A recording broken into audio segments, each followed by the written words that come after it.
Hello everyone, good morning. আশা করি তোমরা সবাই ভালো আছো। আজ হলো এপ্রিলের 6 তারিখ, রবিবার।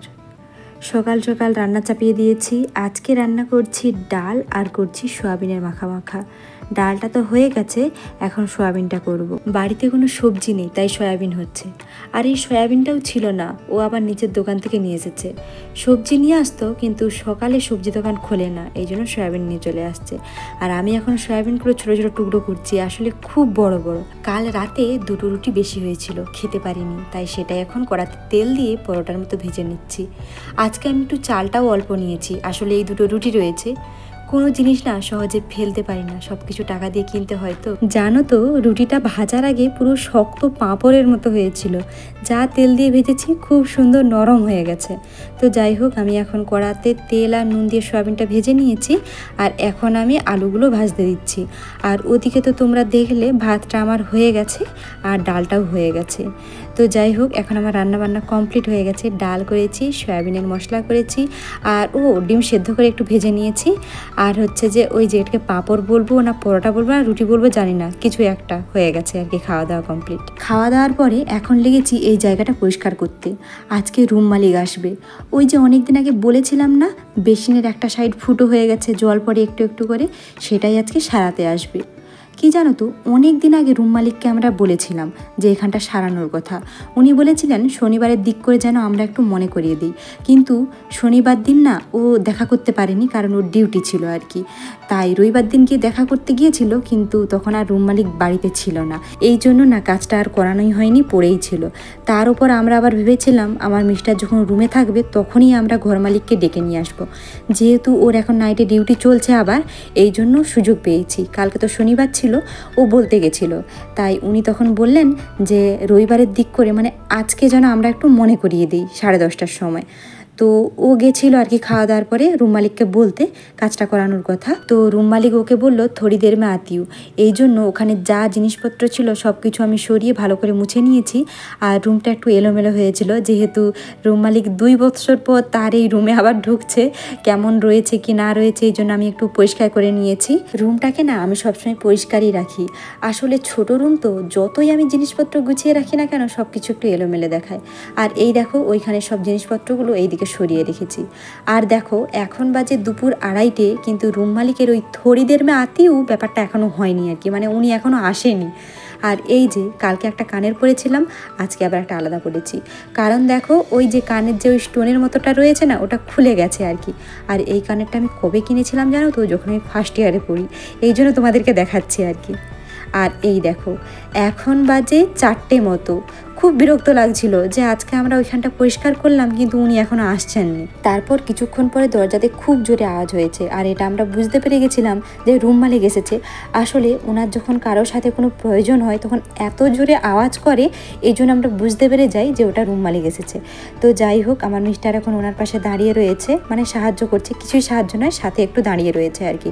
আর এই যে এখানটা এখন প্লাস্টার অফ প্যারিস দিয়ে একটু প্লাস্টার করে দিয়েছে, কিন্তু জায়গাটা দেখো কত খারাপ লাগছে। বুঝেছি আমাদের প্রবলেমটা সলভ হয়েছে, কিন্তু দেখো আমি কি সুন্দর করে পরিষ্কার করে রাখতাম, এখন কেমন নোংরা নোংরা দেখাচ্ছে। এখন আমি ভিডিও করব আর এই খারাপ জায়গাটা সবসময় চোখে পড়বে। আর উনি বলে গেলেন যে আমরা যেন 2 ঘন্টা পরে এখানে জল দিই আর কি। আর এদিকে কি হয়েছে জানো তো, উনি তো বললেন যে একটু পরে আসছি, তখন বেজেছিল 10টা।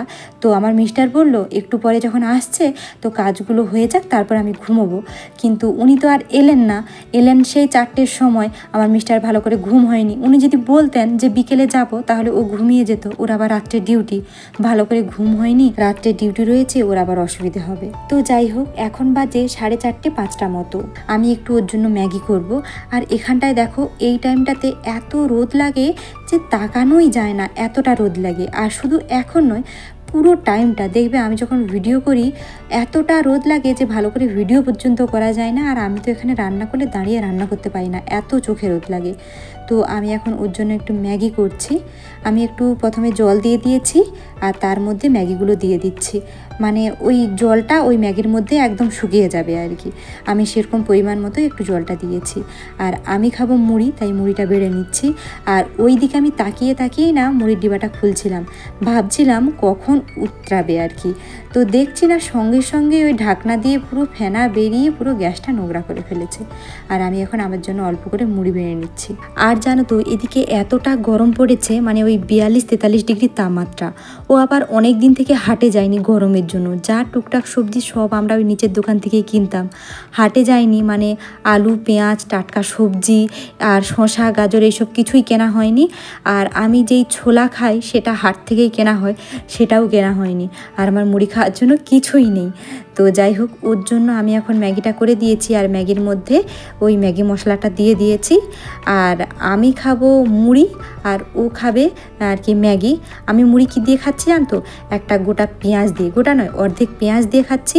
আর ও খাচ্ছে নুডলস আর কি, মানে ও বড়লোক আর আমি গরিবস। তো যাই হোক, খাওয়া দাওয়ার পরে এখন আমরা রেডি হয়ে গেছি, এখন একটু ঘুরতে যাব। আমি এখন ড্রাকুলা সেজে গেছি। আর ও দেখেছো, ও পুরো ডাকো সিং সেজে গেছে একদম। চুল দাড়ি কতদিন কাটেনি, ও বলছে কাটবো না। তারপর আবার কি বলছে জানো তো, মাথা ন্যাড়া করে দেবো আর দাড়ি রেখে দেবো, মানে ওই কাটাপ্পার মতো সাজতে ইচ্ছে করছে। আর এই পুনেতে চুল দাড়ি কাটতে কত টাকা নেয় জানো, 175 টাকা। তো যাই হোক, এখন আমরা রেডি হয়ে গেছি। আর দেখলো তো কতবার তালাটা দেখলো, এই জন্য আমি ভিডিও করে নিই। আর এখনও দেখছে মিটার বক্স। আর জানো তো এই জিনিসটা আমার খুব ভালো লাগে, মানে প্রত্যেকটা রুমে রুমে একটা করে মিটার বক্স রয়েছে। আর আমাদের রুম নাম্বার 19। আর মিটার বক্সে এখন আমাদের ইউনিট ছিল 29। আর আমাদের প্রতি মাসে ইউনিট হয় ওই 22-23 করে আর কি। আর এখানে না 15 টাকা করে ইউনিট। তো যাই হোক, হাঁটতে হাঁটতে আমরা না অনেক দূরে এসেছিলাম। আর এখানে এসে দেখছি এই যে একটা বিরাট বড় বাড়ি, এটা তৈরি হচ্ছে না, এটা একটা না পুরো বাড়ি।